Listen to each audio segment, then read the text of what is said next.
Hello friends, my name is Avik Jain and I have secured All India Rank 2018 JEE Advanced 2021. Today I am going to share some tips and strategies for the preparation of JEE Advanced. So let us first start with Physics. Physics मैंने जो books use की थी mainly, सबसे पहले मैं कोई भी topic पढ़ने के बाद HCV करता था, HC वर्मा। उसमें दोनों टाइप के क्वेश्चंस मिल जाते हैं, ऑब्जेक्टिव और सब्जेक्टिव। वो मेनली आपके कॉन्सेप्ट क्लियर करने के लिए ही होता है। उसके बाद अपना जो कोचिंग का मॉड्यूल है वो करता था सॉल्व में अपना। उसके बाद फिर जो जेई के जो प्रीवियस से क्वेश्चन है वो मैंने सारे सॉल्व करता था हमेशा। उसमें जो रीसेंट क्वेश्चन है एक तो वही होते हैं हमेशा, पर जो क्वेश्चन होते हैं जो सब्जेक्टिव, तब आईडी सब सब्जेक्टिव होता था, तब वो वाले क्वेश्चन हैं वो भी मैं करता था हमेशा सॉल्व। तो अगर अब वो अवेलेबल है तो वो भी कर लेने चाहिए, क्योंकि वो थोड़े मुश्किल होते हैं। जो जैसे जो आजकल आता है उससे लेवल उसका थोड़ा ज़्यादा होता है और उससे लर्निंग बहुत ज़्यादा होती है, पर तो वो सॉल्व कर लेने चाहिए अगर अवेलेबल हो। और ऐसी क्वेश्चंस की एक बुक आती है IE एरोडोफ, तो वो भी करनी चाहिए। वो उसमें बहुत सारे क्वेश्चंस मिल जाते हैं आपको और उसमें अच्छे क्वेश्चंस होते हैं बहुत। तो मैंने वो भी 2 बार सॉल्व की थी इनफैक्ट। तब मैंने एक और चैप्टर पढ़ा था और जब रिविजन किया था एक बार। और फिर जो ऐसे फिजिक्स ओलंपियाड के क्वेश्चंस होते हैं वो भी जो वेबसाइट पे अवेलेबल है उसकी, वो भी अच्छे होते हैं बहुत। जो सब्जेक्टिव क्वेश्चंस हैं वो भी अच्छे हैं, तो वो भी कर सकते हैं अगर प्रैक्टिस के लिए चाहिए आपको। और उसके बाद आते हैं केमिस्ट्री में। तो केमिस्ट्री में सबसे पहले फिजिकल केमिस्ट्री में देखें अगर, तो जो बुक्स मैंने यूज़ की थी प्रैक्टिस के लिए, एक एनावसी बुक आती है और एक नीरज कुमार। तो दोनों ही बहुत अच्छी बुक्स हैं और कोई भी एक सॉल्व कर सकते हैं। और फिर थ्योरी के लिए जो मैंने बुक्स यूज़ की थी, एक क्लास नोट्स रेफ़र करे थे मैंने अपने, और NCERT। तो फिजिकल केमिस्ट्री में मेनली 2 टाइप के चैप्टर्स होते हैं। जैसे कुछ चैप्टर्स होते हैं जो फिजिक्स बेस्ड होते हैं थोड़े, जैसे थर्मोडायनेमिक्स है और इक्विलिब्रियम है। इनमें तो थ्योरी बहुत कम होती है और मेनली प्रैक्टिस करनी होती है हमें। तो इनमें तो जितने आप क्वेश्चंस लगा सकते हो उतने करने चाहिए, और इनमें बस ध्यान रखना चाहिए कि न्यूमेरिकल एक्यूरेसी मेंटेन रहे और स्पीड बनानी चाहिए इनमें, क्योंकि इनमें मेनली न्यूमेरिकल्स ही आते हैं हमारे। उसके बाद कुछ चैप्टर्स होते हैं सरफेस केमिस्ट्री, तो इनमें तो बहुत सारा याद करना होता है। तो इसमें तो मैंने थ्योरी के लिए NCERT रेफ़र करी थी मेनली। और इन्हें कभी भी ऐसा नहीं होना चाहिए कि बोर्ड होकर पढ़ रहे हैं चैप्टर को, या फिर मतलब रटने का एटीट्यूड रख रहे हैं इसमें। जब भी पॉसिबल हो इंटरेस्ट लेके पढ़ना चाहिए चैप्टर को। चैप्टर पढ़ते हुए हमारा इंटरेस्ट बना रहे और चीज़ें याद भी आराम से हो जाए। इनसे सोचने की कि याद करना है हमको सब कुछ, सोचें कि अगर हम इंटरेस्ट लेके पढ़े उसको, चीज़ें जल्दी जल्दी याद होने लगती हैं। तो सरफेस केमिस्ट्री जब मैंने पहली बार पढ़ा था चैप्टर अपना, तो मुझे भी इंटरेस्ट नहीं बना था उसमें और मैं चीज़ें भूलने लगा था बहुत जल्दी उसमें 1-2 हफ्ता में ही। तो मैंने तो उसको दोबारा पढ़ा एक बार टीचर के बोलने पे, और थोड़ा इंटरेस्ट लेके पढ़ा उसको मैंने। तब रियलाइज़ हुआ कि चैप्टर में इंटरेस्ट ही बन जाता है और पढ़ने में मज़ा भी आता है थोड़ा, और चीज़ें याद भी हो जाती है आराम से। तो ये ध्यान रखना चाहिए इसका।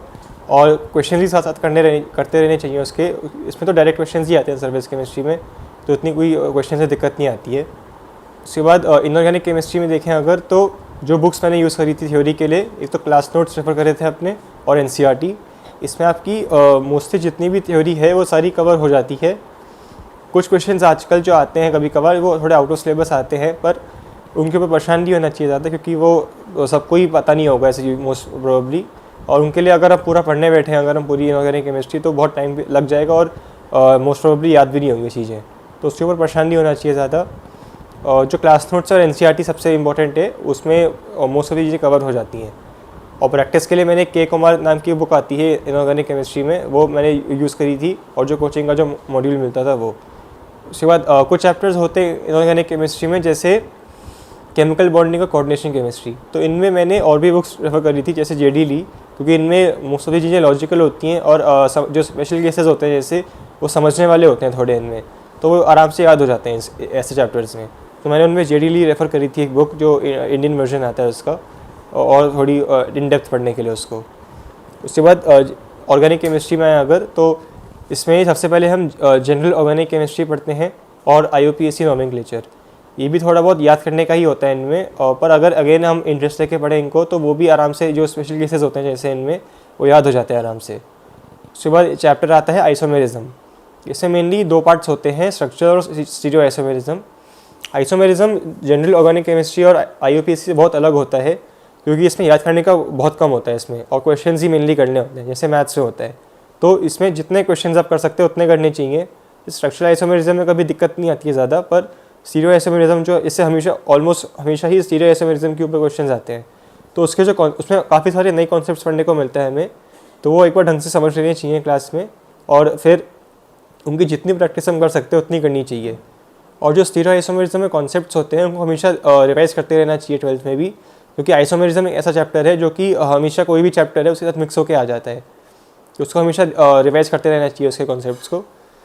उसके बाद 12th में हम अलग अलग फंक्शनल ग्रुप्स पढ़ते हैं, तो इनके जो रिएक्शन, बहुत सारे इनके रिएक्शंस आते हैं जैसे, तो उनको याद करने का सिंपल तरीका है कि कोई भी फंक्शनल ग्रुप है, जैसे अल्काइल हैलाइड्स है, तो इसके आप बेसिक जो रिएक्शंस है SN1 SN2 वो समझ लें अच्छे से, और जितने भी फिर रिएक्शंस आएंगे इसके बाद नेम रिएक्शन, जो भी इसके रिएक्शंस आते हैं वो आपको आराम से याद हो जाएंगे अगर आप SN1 SN2 समझ लें अच्छे से। तो ऐसे ही हर चैप्टर में रहता है, जैसे अल्कोहल ईथर्स है और एल्डिहाइड कीटोन्स है। अल्कोहल ईथर्स में कार्बोकेटाइन से रिएक्शन समझ लीजिए एक बार अच्छे से, तो जितने भी रिएक्शंस आएंगे अल्कोहल ईथर के सारे याद हो जाएंगे एक साथ। और ऐसे ही एल्डिहाइड कीटोन्स में, तो ऐसे ही चलता रहता है इसमें। तो उसमें भी बहुत इंटरेस्ट बन जाता है आराम से, तो उसमें आराम से ही याद हो जाती हैं।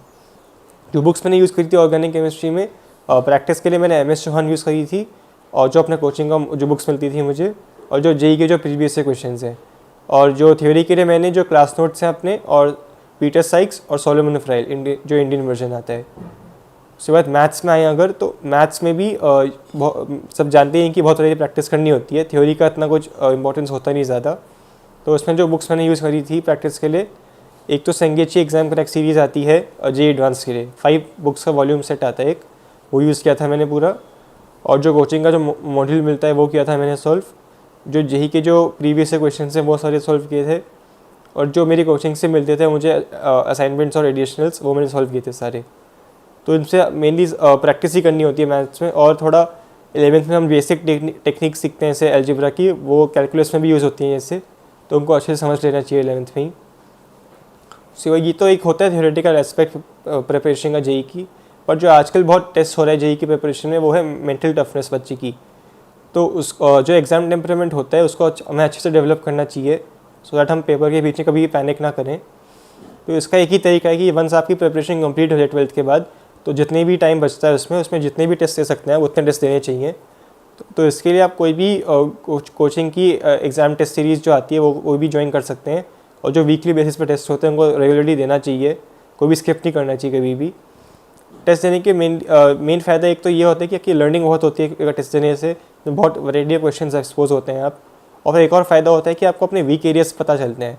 जब भी कोई टेस्ट कंप्लीट होता है आपका रिजल्ट आने के बाद, उसका आपको टेस्ट एनालिसिस हमेशा करना चाहिए कि आप कहाँ पे क्वेश्चंस आपके जो आपको आते थे ऑलरेडी पर आप कर नहीं पाए इस समय, तो इसका ध्यान, और जो आपके वीक एरियाज़ हैं उनको वो भी आइडेंटिफाई करने चाहिए आपको, और उन पर और मेहनत करनी चाहिए।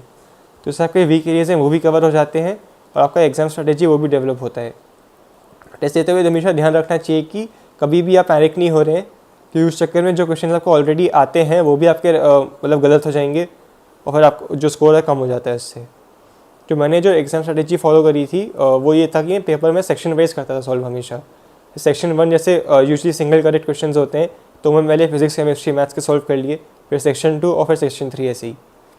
इससे मेरा हमेशा गारंटी होता था कि पेपर में कोई भी ऐसा क्वेश्चन नहीं था जो कि मुझे आता है और वो मेरा स्किप हो जाता था। ऐसे जो डिफ़िकल्ट क्वेश्चंस आते हैं उनको आप जैसे जैसे आ रहे हैं उनको छोड़ते रहना चाहिए, और जो लंबे क्वेश्चंस होते हैं उनको छोड़ के हमेशा आखिरी में ही करना चाहिए। इसका एक तो फ़ायदा यही होगा कि आपके जो ईजी क्वेश्चन है वो रह नहीं जाएंगे पेपर के समय, और जो क्वेश्चंस आपके डिफिकल्ट क्वेश्चन हैं उनको करने के चांसेस ही बढ़ जाते हैं बाद में, क्योंकि उस समय टाइम प्रेशर नहीं होता है आप पे। और मोर इम्पोर्टेंटली कभी भी प्रिपरेशन के समय डीमोटिवेट नहीं होना चाहिए। मेरी भी थोड़ी JEE मेन में रैंक थोड़ी लो आई थी जैसे जब फर्स्ट अटैम्प्ट में, तो मैं डीमोटिवेट नहीं हुआ था उससे, और फिर मैंने इंस्पिरेशन ली उल्टा और कि मैं JEE एडवांस और अच्छा करूँगा। तो ऐसे ही मोटिवेटेड रहना चाहिए हमेशा प्रिपरेशन के समय। कोई भी टेस्ट में आपके रैंक थोड़ी ख़राब आ जाए कभी भी तो परेशान नहीं होना चाहिए, इंस्टेड मोटिवेट होना चाहिए अगले टेस्ट के लिए कि इसमें और अच्छा करेंगे हम। तो कभी भी डिमोटिवेट नहीं होना चाहिए। और फिर all the best to all the future aspirants. Thank you.